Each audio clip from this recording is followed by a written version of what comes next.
네, 이제 오늘은 어제 예고한 대로 이제 조선주를 언제 투자해야 되는지, 그리고 이제 그 힌트를 얻을 수 있는 요인에는 뭐가 있을지 이 점에 대해서 한번 생각을 해보겠습니다. 사실 이제 오늘 다루는 얘기들도 뭐 확률적으로 그럴 개연성이 높다는 거지, 뭐 이것 때문에 무조건 주가가 초급등한다, 뭐 이렇게 이제 말할 수는 없는데, 이제 그럼에도 오늘 다루는 내용들이 좀 설득이 된다면 조금 더 리서치도 해보실 수 있을 것 같습니다. 본격적으로 이제 해당 내용을 좀 살펴보기 전에 어제 뭐 급등이 나와서 이런 얘기를 한다기보다도 개인적으로 올해 조선주는 좀 좋은 흐름을 보이지 않을까라는 생각을 가지고 있습니다. 그렇게 이제 말할 수 있는 그 이유 중에 하나는 올해는 그 제로금리 시대가 아니라는 건 확실하기 때문인데요. 그리고 이제 이 말은 이 성장주 같은 경우 뭐 개별 이슈가 있지 않고서는 지난 한 1, 2년 동안 보여왔던 이 엄청난 아웃퍼폼을 또 한번 하기에는 이제 어렵다고 봤을 때 현재 많이 하락해 있는 조선주가 제 가격적인 메리트 때문이라도 충분히 좀 부각이 될 수 있다라는 생각입니다. 사실 이 가격 메리트는 이제 올해 초 기관들이 뭐 화학이나 건설 섹터에서도 이제 반영했던 이제 방식이긴 한데, 상대적으로 이제 가격이 많이 하락한 섹터들을 다시 보는 것입니다. 물론 이제 그렇다고 해서 뭐 현재 조선업이 뭐 단순히 주가가 싸기 때문에 진입을 할 거다 이런 얘기가 아니라, 질적으로 보더라도 수주 잔량도 충분하고, 그리고 이제 특히 작년에 부진했던 그 손정들 중에서 수주 공시가 좀 나와준다면 충분히 이제 멀티플을 받을 만한 요인으로 보여진다는 것이죠. 그리고 이제 그 선종은 이제 앞서 여러 차례 말씀을 드렸던 이제 탱커 선박으로 나와준다면 더할 나위 없이 더 좋을 것 같습니다. 그래서 이제 오늘 뭐 또 전쟁 이슈 때문에 이 브렌트유가 100불을 넘어서긴 했지만, 일단은 이제 유가가 지금 레벨보다는 조금 더 이제 하락을 해야겠죠. 그럼 이제 이런 진부한 얘기 말고 이제 우리가 말하는 소위 그 슈퍼사이클이라는 단어가 이 조선업 앞에 붙으려면 어떤 조건들이 좀 성립이 되어야 될까요? 최소 이제 어떤 시그널들이 보여야 이제 우리가 봤을 때 사이클의 전조 현상이 나타나고 있구나라고 생각을 해볼 수 있을까요? 단기적으로는 이제 뭐 최근처럼 원자재 가격이나 뭐 환율 같은 게 굉장히 중요하기 때문에 뭐 단기적인 방향성을 논하는 건 큰 의미가 없겠지만, 이제 중장기적으로 보면 조선업이 정말 좋았던 시기, 특히 이제 그 차트에서 볼 수 있듯이 2005년부터 2007년까지의 수주량이 다시금 나오는지를 확인을 해야 됩니다. 사실 이제 이 시기는 첫 번째 영상에서도 언급을 했듯이 중국이라는 나라가 전 세계 공장 역할을 자처하면서 뭐 거의 모든 선종의 발주가 이루어졌었는데, 이제 그러다 보니까 이제 원자재 가격들이 크게 올랐고, 그리고 이제 두 번째로 그 중고 선박 시장도 동시에 엄청나게 호황이었죠. 그래서 특히 이제 요즘에 어떤 분들은 이 중고 선박 시장을 보면서 요즘에 이제 퍼포먼스면 그 2007년도, 그러니까 이때를 좀 생각나게 하지 않냐 이런 말씀을 하시는 분들도 계십니다. 그러니까 뭐 원자재는 그렇다 치더라도 이제 중고선 시장만 보면 이미 이제 슈퍼사이클이 아니냐는 것이죠. 그럼 이제 현재 그 중고 선박 시장은 이제 그런 말처럼 슈퍼사이클 초입에 있다고 말할 수 있을까요?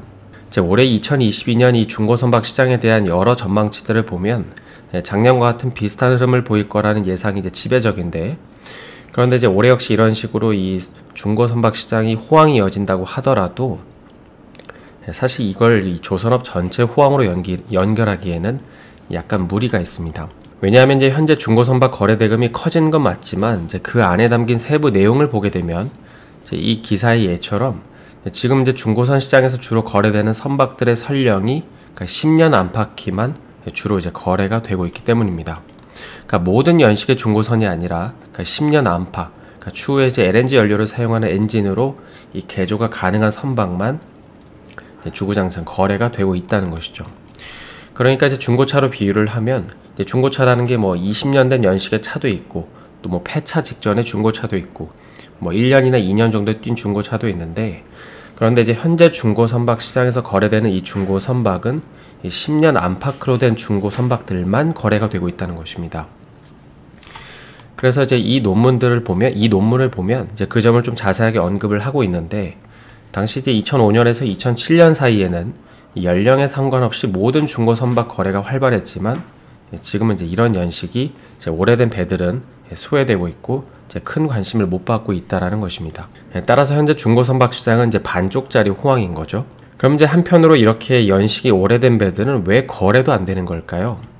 이제 그건 바로 이제 연식이 오래된 선박들은 추후에 수소 선박이나 이 암모니아선 같은 선박으로 대체될 걸 기다리고 있기 때문입니다.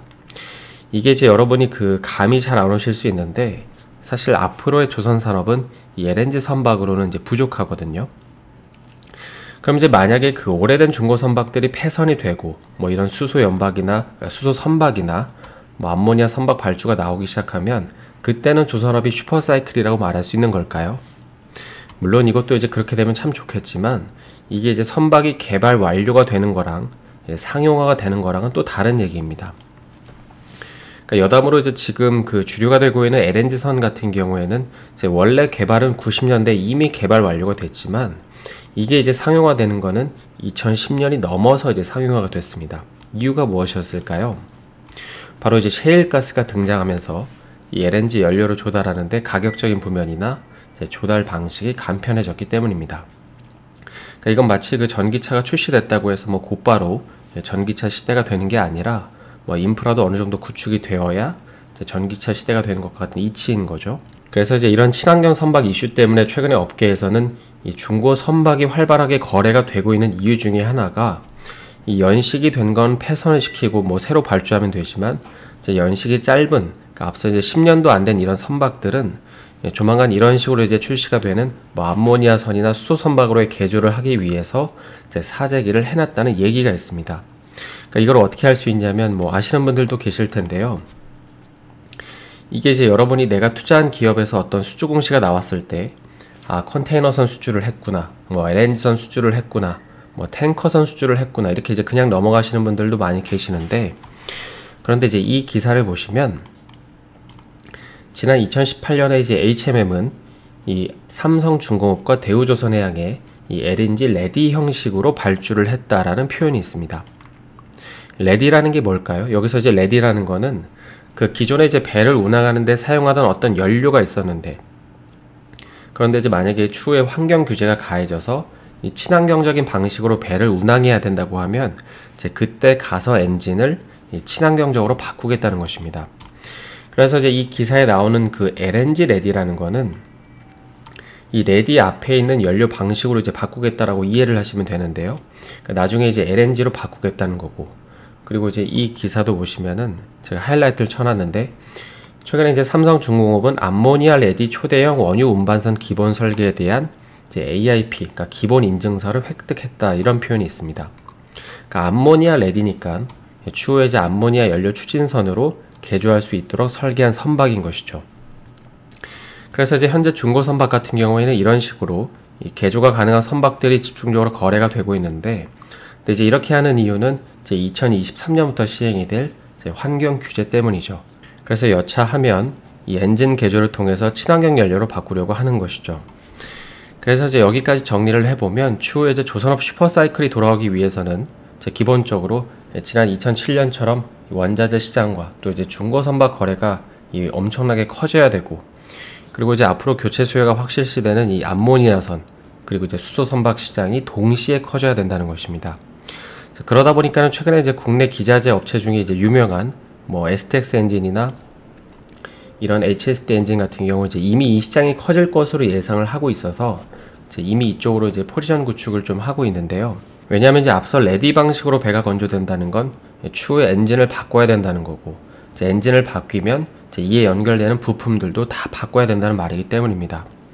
그래서 이제 친환경 선박을 만드는 이제 국내 조선사들에 더해서 이제 뭐 HSD 엔진이나 뭐 STX 엔진 같은 경우 조금 더 이제 좋아질 수 있다고 보여지고 이제 거기에 더해서 한 기업을 더 추가를 하면 이제 한국 카본까지도 좀 같이 엮어서 볼 수 있지 않을까 싶긴 합니다. 왜냐하면 이제 일반적으로 한국 카본 이꼴 이제 LNG 선에 들어가는 보냉제 이렇게 이제 알고 계시는 분들이 대부분이고 또 이제 이걸 모르시는 분들은 거의 없지만 이제 그 이유보다 또 이 한국 카본의 계열사인 한국 글로벌 솔루션이라는 기업 때문입니다.